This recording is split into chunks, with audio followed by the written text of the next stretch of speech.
Bonjour à tous et bienvenue dans votre émission Voir autrement. Je suis Virginie Kofi, coach de vie. Et aujourd'hui, nous allons parler de la réputation. Beaucoup utilisent le prétexte que tout le monde ne peut pas les aimer ou les apprécier pour justifier leur mauvais comportement. C'est vrai que dans la vie, il y aura toujours des personnes qui trouveront quelque chose à dire, que vous soyez bien, que vous ayez bien fait ou mal fait. Mais tant que cela dépend de vous, faites bien tout ce que vous faites.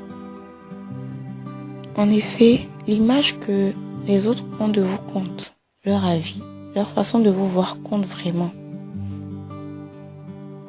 Votre réputation peut attirer vers vous de bonnes personnes, des connexions divines, tout comme empêcher à ces personnes d'entrer dans votre vie. Votre réputation peut soit vous ouvrir, soit vous fermer des portes. Vous savez, à un moment donné de ma vie, j'ai commis beaucoup d'erreurs et j'avais fini par éloigner beaucoup de personnes de moi, juste parce que selon moi, ma réputation ne devait pas déterminer qui serait pour moi ou pas. Et bien sûr, j'avais tort. Il y a un adage qui dit que ma liberté s'arrête là où la tienne commence. Cela signifie que dans la vie, on ne peut pas tout faire. Qu'il faut tenir compte de l'autre, faire attention à l'impact que ton comportement pourrait avoir sur l'autre. Le point le plus important, c'est qu'il faut souligner que la réputation nous suit. Je dirais qu'elle nous accompagne jusqu'à la mort. Si on ne se ressaisit pas. Donc si les gens te voient comme une personne de conscience, intègre, pudique, etc., tu verras que cette image-là va attirer à toi des personnes comme toi et t'ouvrir beaucoup de portes dans la vie.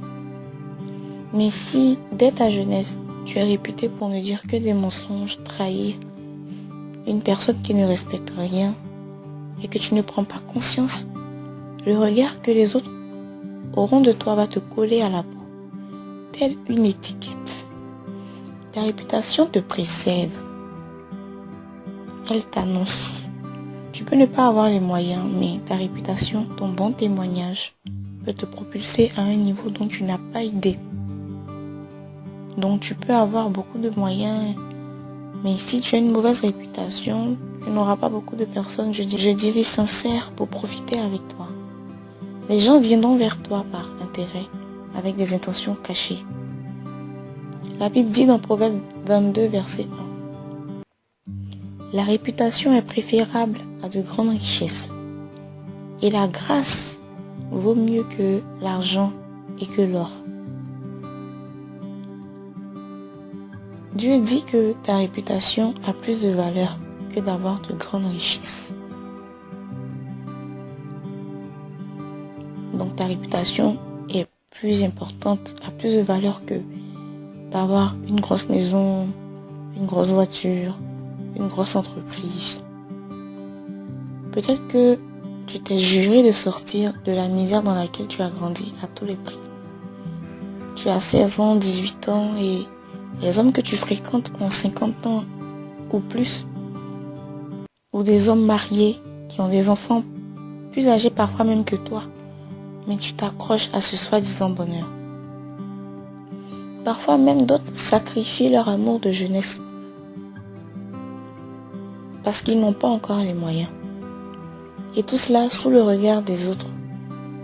Mais quelle image veux-tu que les autres aient de toi?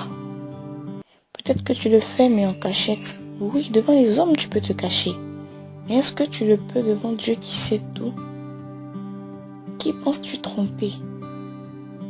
Tu n'aimes pas cette personne âgée. Est-ce que si tu refuses de profiter, d'utiliser son argent, est-ce que tu penses que tu vas mourir? Dieu ne sait-il pas que tu manques d'argent? Penses-tu qu'il est injuste pour t'oublier? S'il te plaît, réveille-toi. Dieu dit encore que la grâce est mieux que l'argent et l'or. Il y a certes la grâce de Dieu, qui est une faveur imméritée, Mais ici, il s'agit de la grâce.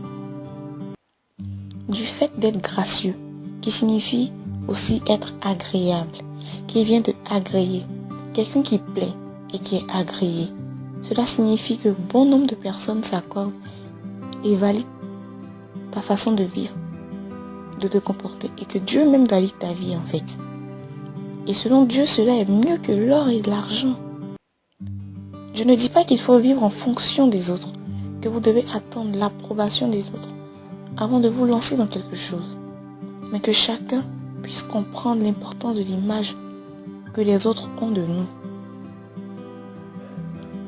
Je ne m'adresse pas qu'aux responsables, aux parents, aux leaders, mais à tous, parce qu'il y a forcément des personnes qui sont liées à nous, peu importe notre position, peu importe notre âge, des personnes qui nous admirent, que nous influençons déjà ou que